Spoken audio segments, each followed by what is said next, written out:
이번 시간에는 C++에 있는 IOStream 클래스를 디자인하는 과정에서 사용된 매니퓰레이터 기법에 대해서 알아보도록 하겠습니다.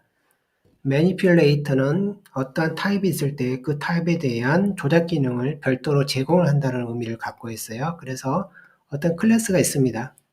그리고 이 클래스 내에는 멤버 함수가 있을 거고 멤버 변수가 있을 거예요. 그래서 일반적으로는 이 클래스 S에 대해서 조작하는 기능은 멤버 함수가 감당을 하게 될 겁니다. 그런데 굳이 멤버 함수를 사용하지 않고 별도의 매니퓰레이터 함수를 제공을 해서 기존의 멤버 함수가 가지고 있는 어떤 약점을 보완하는 형태로 해서 제공을 하겠다는 의미거든요. 일반적인 방법에서는 매니퓰레이터를 사용하지 않을 겁니다. 그렇지만 이 IOStream 클래스에는 이 매니퓰레이터를 사용해야 조금 더 설계가 좋게 되는 특징이 있습니다. iOS 베이스 클래스의 대부분의 베이스 클래스는 iOS 베이스 클래스입니다. 그 내부에는 비트 마스크 타입들이 많아요.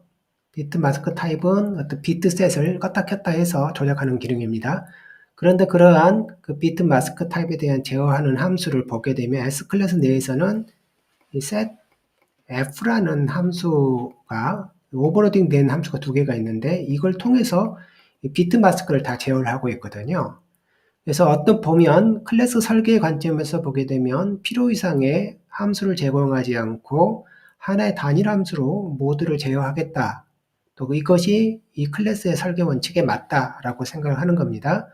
그런데 사용자 입장에서 보게 되면 비트 마스크 타입을 여기다 전달했을 때 그때서야 뭘 알게 되냐면 이 setF라는 함수를 통해서 이 비트 마스크를 변경하는구나 라고 알게 될 겁니다. 근데 이게 기본적으로 9개 이상의 비트셋이 있고 또 추가적으로 여러 가지가 또 있게 됩니다. 그래서 사용하는 과정에서 잘못 사용할 수가 있는 여지가 많고 사용하는 과정에서 조금 복잡함을 갖게 돼요. 그래서 어떤 식으로 설계를 하게 되냐면 별도의 함수를 제공합니다. 그리고 이 함수의 이름을 이렇게 전달되는 아규먼트 기반으로 만들 수가 있겠죠. 그러면 굳이 아규먼트에 대한 이름을 기억하지 않더라도 여기서 그 기능별로 기능이 곧 아규먼트를 통해서 전달되는 거니까요. 그래서 setF라는 함수는 이 setF라는 함수 이름이 중요한 것이 아니라 전달된 아규먼트가 실제적으로 어떤 의미를 포함하고 있단 말이죠. 그 이름으로 뭘 만드냐면 별도의 함수를 만든다는 겁니다.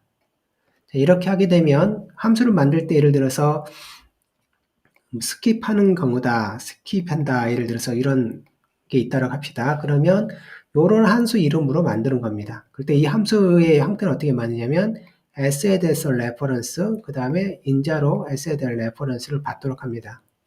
그리고 여기 왔을 때 이 a가 전달되어지게 되면 내부에서는 a에다가 set f 해서 비트셋 관리는 걸 실제 전달하고 최종적으로 return a를 하게 됩니다. 그러면 a라는 값이 s에 대한 레퍼런스니까 그러면서도 실제로는 이 setF라는 그 좀 여러 개를 의미를 포함하고 있는 함수 이름이 아니라 실제 전달된 이름으로 함수를 만들므로써 의미가 좀 더 명확해지는 거죠. 그 다음에 어떤 이름 그냥 on이라든지 off라는 단순한 이름이 있다 그러면 그 이름도 곧바로 여기다가 사용해서 기능을 구현하면 됩니다.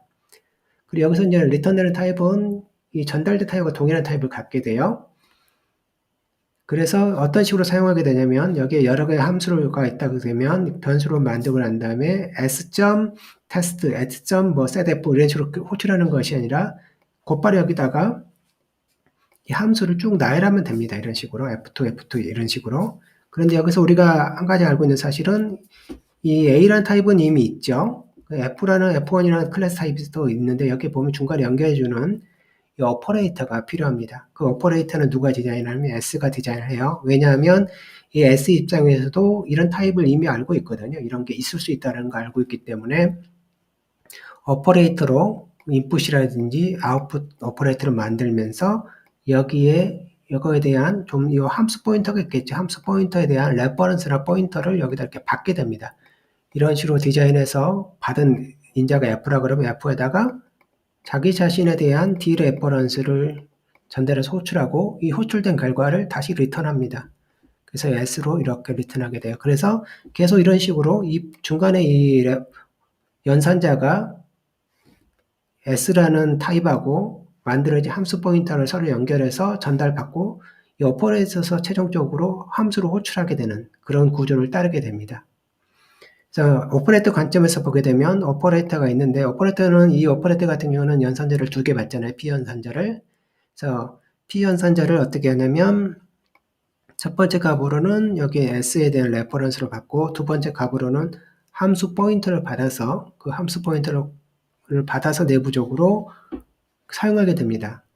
그런데 이제 이런 경우는 좀 문제가 있을 수가 있어요. 예를 들어서 A의 set 3 이런 경우는 함수 포인터도 받아야 되지만 3도 받아야 되는 상황이 벌어지잖아요. 그래서 이 부분에 대해서는 어떤 식으로 오퍼레이터가 디자인하냐면 이런 식으로 디자인하게 돼요. 예를 들어서 set 3 했을 때 이 부분에 대한 매니플레이트를 제공할 때는 기본적으로 오퍼레이터에 S에 대한 레퍼런스 와야 되고 여기는 함수 포인터가 뭔지 모르져 있을 거고 3도 받아야 되거든요. 그래서 이렇게는 받을 수가 없잖아요. 3개를 받을 수가 없으니까 이 2개를 함수 포인트하고 전달된 아규먼트를 묶어서 새로운 타입을 만듭니다. 새로운 타입을 만들고 기존의 이 오퍼레이터를 어떻게 하냐면 이렇게 오퍼레이터를 만들거든요. 기존의 S에 대한 레퍼런스하고 새로 만드는 타입 사이에서의 오퍼레이터를 디자인합니다. 그런데 S라는 타입은 이 새로 만드는 타입에 대해서는 알 수가 없잖아요. 그래서 실제 이 오퍼레이터에 대한 구현은 S가 하는 것이 아니라 새로 만드는 타입 내에서 프렌드 형식으로 해서 SO 레퍼런스하고 자기 자신의 타입을 레퍼런스로 받습니다. 그런데 이 레퍼런스 자기 자신의 타입에 대해서는 이미 그 아규먼트하고 함수 포인트를 갖고 있거든요. 그래서 변형할 일이 없습니다. 그래서 컨센서스에 대한 레퍼런스를 대부분 받게 돼요. 이런 식으로.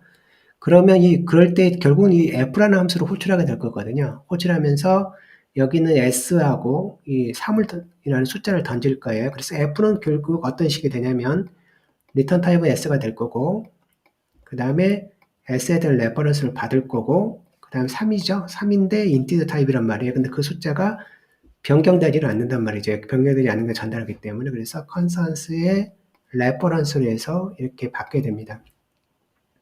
결국은 이 매니퓰레이트, 여기 mem이라는 요 녀석 내부에 함수 포인터가 있으면 fn이라는 함수가 있으면 mem의 매니퓰레이트 fn을 받고 그 다음에 여기 전달된 a가 있으면 a를 전달해주고 그 다음에 mem에 대해서 여기 내부에 있는 3을 갖고 있는 value라는 인자를 전달해서 구현을 하게 됩니다. 이럴 때 스펙 문서에서는 이렇게 임의로 만드는 타입들이 있어요. 보면 여기 묶어서 뭔가 타입을 만들어. 근데 이 타입에 대해서 이름을 명시하지 않고 있거든요. 컴파일러 구현자가 만들어라 라고 언급을 하면서 만들 때 생기는 이름들이 기존에 있는 네임스페이스의 이름과 같은 곳에 있으면 안 된다. 즉 이름 충돌 문제가 발생하거나 이름을 오염시키는 문제가 있으면 안 된다. 라고 언급을 합니다. 그래서 컴파일러 구현자는 컴파일러 구현자에게 허용된 이름을 사용하게 돼요. 그래서 언더바로 시작하는 이름을 사용하게 됩니다. 만들 때. 그 다음에 프렌드 함수도 밖으로 오염 문제가 발생하지 않도록 하기 위해서 항상 이 언더바로 시작되는 클래스 내부에다가 프렌드를 프렌드 형식으로 해서 오퍼레이터를 구현하게 됩니다. 실제 어떻게 구현하는지 예제를 통해서 알아보도록 하겠습니다. 첫 번째 예제는 이런 겁니다. isOn이라는 값이 있는데 걔를 껐다 켰다 하는 거예요. 비트 마스크 유형이라는 걸 알 수가 있고 이럴 때 전달되는 값이 없습니다. 그 다음에 on하고 off가 명확하게 의도를 드러내고 있어요. 그래서 이 타입을 일반적으로 사용하는 방법은 이런 식으로 해서 그냥 호출하는 겁니다. 멤버 함수 레벨에서 사용하게 되면 이렇게 호출하게 될 거예요. 이런 것처럼 on하고 off가 있는 경우는 단순하니까 그대로 넘겨두기는 하겠지만 IO 베이스 클래스 내부에는 비트 마스크가 9개 넘게 있거든요. 그러면 9개 함수를 이렇게 일일이 만들 수는 없잖아요. 그래서 이제 그 부분에 대해서는 매니퓰레이터를 통해서 의미를 좀 더 명확하게 하겠다는 게 기본 C++의 그 철학입니다. 그래서 그걸 살 때 매니퓰레이터라는 기법을 사용하게 돼요. 그래서 이번은 이제 함수 포인터라는 함수를 만들어야 되겠죠. 기본적으로 함수는 A를 일단 리턴하고 on이라는 이름을 사용하는 게 맞습니다. 왜냐하면 명확하게 의도를 드러내고 있으니까요. 그 다음에 A에 대한 레퍼런스를 이렇게 받는다는 소리예요. 그 내부에서는 A에 on을 호출해주고 실은 여기 보면 일반적으로 사용할 때는 A on 이렇게 하고 A에 off 이런 식으로 사용할 거잖아요. 그쵸? 이렇게 식으로 사용할 건데 이 부분은 이제 그 부분의 코딩이 이쪽으로 들어오는 거예요. 이렇게 해서 A를 리턴하게 됩니다. 여기까지 이제 대충 보게 되면 기존 사용 방법은 이런 식으로 해서 언어로프가 호출되고 있는 걸 확인할 수 있어요. 이런 식으로 했을 때는 매니플레이트는 이런 식으로 해서 기존 거를 그대로 담아주고 자신을 리턴하는 식으로 한다는 거죠. 그 다음에 F 같은 경우도, OF 같은 경우도 이런 식으로 동일하게 하면 됩니다. 그래서 매니플레이트 펑션이 만들어진 겁니다. 그렇지만 이 매니플레이트 펑션하고 여기 있는 클래스 A하고는 연결이 되어져 있지 않거든요. 그래서 오퍼레이터에 대한 기능이 필요합니다. 일단 그래서 펑션 포인터를 만들 거예요. 펑션을 A에 대해서 레퍼런스로 해서 A 레퍼런스. 이 부분은 이미 이 클래스 내에서 이런 게 있으리라고 예상할 수가 있죠. 그래서 이 부분은 어디다 구현하게 되냐면 클래스 A 내에다가 이 오퍼레이터에 대한 기능을 구현하게 돼요. 구현하는 방법은 이런 식으로 오퍼레이터에 대해서 이게 이제 입력 오퍼레이터죠. 그 다음에 펑션 포인터로 해도 되고 레퍼런스로 해도 되는데 여기서는 펑션 포인터를 하겠습니다. 이런 식으로 할 수가 있어요. 그러면 펑션 포인터에다가 자기 자신을 연결 수가 있죠. 자기 자신에 대한 디레퍼런스 하게 되면 됩니다. 그래서 리턴하게 되면 되겠죠. 이런 식으로. 그 다음에 아웃풋 오퍼레이트도 이런 식으로 구현하면 됩니다. 그러면 결국은 기존에 만들어진 on, off가 이걸 타고 들어올 수 있게 되는 겁니다. 그래서 기존의 코딩을 이제 제거를 하고 A에 대해서 on, A에 대해서 off를 할 수가 있는데 이때 on하고 off는 여기는 함수를 의미하게 되고 함수 포인터가 전달되는 거예요. 그 다음에 거꾸로 이제 연산자도 제공하기 때문에 두 가지 연산자에 대해서 자연스럽게 작동한 걸 알 수가 있고 이럴 때마다 리턴한 타입은 자기 자신이니까 계속 쓸 수가 있는 겁니다. 그리고 전체적으로 기능이 이런 식으로 반복돼서 호출될 수 있는 걸 알 수가 있어요. 자, 이런 식으로 간단한 형태의 매니플레이트를 만들 수가 있는데 이번에는 체크라는 함수에 대해서 매니플레이트를 제공해 보도록 하겠습니다. 특징은 여기에 인자가 있다라는 거예요. 그래서 기존에 사용하는 방법으로는 뭘 할 수가 없냐면 이걸 그 매니플레이터를 제공을 할 수가 없어요. 그래서 일반적으로는 이 매니플레이터가 필요한 함수 포인터를 일단 함수에 대해서 정의를 한번 해보게 되면 어떤 함수가 있는데 어떤 식으로 해야 되냐면 이 부분은 제가 uncheck라고 이름을 만들겠습니다. 첫 번째 인자가 A에 대한 레퍼런스로 받아야 돼요. 두 번째는 int를 받아야 되는 int를 변형할 일은 없거든요. 그래서 이렇게 받을 겁니다. 그리고 A에다가 체크를 호출해서 값을 넘겨주고 이런 식으로 호출할 거예요. 최종적으로 이 함수를 어쨌든 호출을 해야 됩니다. 그런데 이 함수를 일반적으로는 숨겨야 되거든요. 스펙 문서상에서는 내부적으로 만들어진 이 부분은 이제 컴파일러가 만드는 거거든요. 그래서 여기서는 제가 이름 없는 네임스페이스에다가 이름을 함수를 이렇게 만들 건데 대부분의 구현에서는 이제 CPP에다만 이거를 내부적으로 구현을 하게 돼요. 다른 데 노출이 안 되도록. 그래서 여기서는 이름 없는 네임스페이스에다가 일단 숨겨 놓도록 하겠습니다. 그 다음에 이제 요 함수 포인트하고 값을 보관할 수 있는 클래스가 필요하겠죠. 그 클래스를 역시 컴파일러 구현자가 만들게 되는데 컴파일러 구현자는 기존에 있는 이름하고 충돌하지 않기 위해서 일반적으로 언더바로 시작하는 이름을 사용하게 돼요. 그리고 저는 이제 언더바 맨으로 할 거고 그 다음에 그 전달되는 템플릿은 전달되는 그 값은 매번 바뀌잖아요. 여기는 인트 타입이지만 아닐 수가 있거든요. 그래서 그 부분을 뭐라고 만드냐면 템플릿으로 해서 만들겠습니다. 이런 식으로 만들 거예요. 그러면 기본 내부에는 그 컨스턴스로 해서 이 부분 이제 생성자와 동시에 값을 받을 거거든요. 그래서 이 부분은 이렇게 해서 값을 하나 받을 거고 함수 포인터가 필요하겠죠. 함수 포인터는 실은 여기에 보면 요거 거의 동일한 거예요. 요 부분을 그대로 받을 거거든요. 그래서 이렇게 해서 A 레퍼런스에 T가 되죠. T에 대한 컨스턴스에 대한 이런 식으로 받을 거란 말이죠. 그래서 요거에 대해서 포인터로 내부에 이제 보관을 하겠다 이런 의미가 돼요. 여기 있는 포인터를 받고 값을 외부에서 받겠다. 생성자에서 받는 거죠. 생성자에서는 그래서 fn에 대한 fn t의 컨스턴스의 레퍼런스를 해서 밖에서 받을 겁니다. 그럼 그 받은 거를 이 상수에다가 보관하겠죠. 그래서 fn은 fn으로 받고 v는 v로 받습니다. 이럴 때 컬리 브레이스 안에 있는 요 이름들은 여기서부터 검색을 시작하거든요. 그래서 이 부분이 먼저 검색이 됩니다. 근데 컬리 브레이스 밖에 있는 이름은 이 생성자로 전달된 아규먼트가 아니라 이 멤버에서 찾거든요. 그래서 곧바로 찾게 됩니다. 여기를 거치지 않고.